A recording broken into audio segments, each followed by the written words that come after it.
wala na tayong masyadong inaasahan talaga mula doon sa SONA ng Pangulo. Bagamat makikita natin siguro, malamang, babanggitin na naman yung bagong Pilipinas.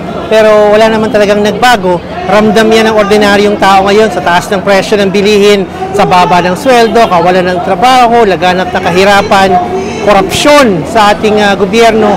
Wala talagang bago dito sa bagong Pilipinas kasi sila pa rin yung naikinabang.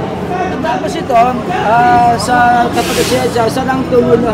Magmamarcha po kami sa kahabaan ng Commonwealth Avenue, lagpas doon sa sinasabi ng pulis na hanggang Tandang Sora lang. Hindi na po katanggap-tanggap. Bakit ba naman tuwing SONA nililimitahan yung pagkilos ng mamamayan? Ano bang kinakatakot ng mga nasa pwesto at hindi tayo pwedeng magmarcha sa kahabaan ng Commonwealth Avenue? Papanoorin nyo ang Pangulo sa SONA niya mamaya. Yung iba sa amin ay makikinig nga at alamin anong sinasabi sa loob ng batasan.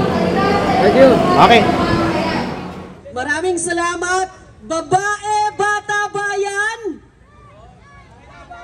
Tuloy ang laban. Mapagpalayang araw po sa ating lahat.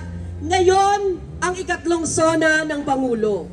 Naghahanda ang Senado at Kongreso para dito, pero ang tunay na SONA ay nandito sa piling ng mga tao, sa mga ordinaryong Pilipino. Mabuhay kayong lahat na naglakbay, nagpoprotesta para ipakita ang tunay na kalagayan ng bayan, ang tunay na SONA. Mahalaga ang partisipasyon ng sambayanan sa mga tatalakayang usapin sa SONA at isa dito ang nakataya ay soberanya ng bansa. Wala naman talagang nagawa sa pagtatanggol sa West Philippine Sea at sa mga mangingisdang nawalan ng kabuhayan, bagkus nagpapasok pa ng mas maraming puwersa at kasunduan sa pagitan ng mga dayuhang bansa, primarya ang US, Japan, Australia at iba pa. Foreign intervention, panghihimasok sa kasaninlan, yan ang ginawa ng Marcos administration. Ngayon, nasa bingit ng digmaan sa pagitan ng US at China. No to proxy war, ayaw natin ng gyera, tigilan, tutulan ang mga ganitong panghihimasok sa ating bayan. Ang kailangan natin ay independent foreign policy. Ano ang silbi ng SONA kung sangkatlo ng mga Pilipino ay nagugutom?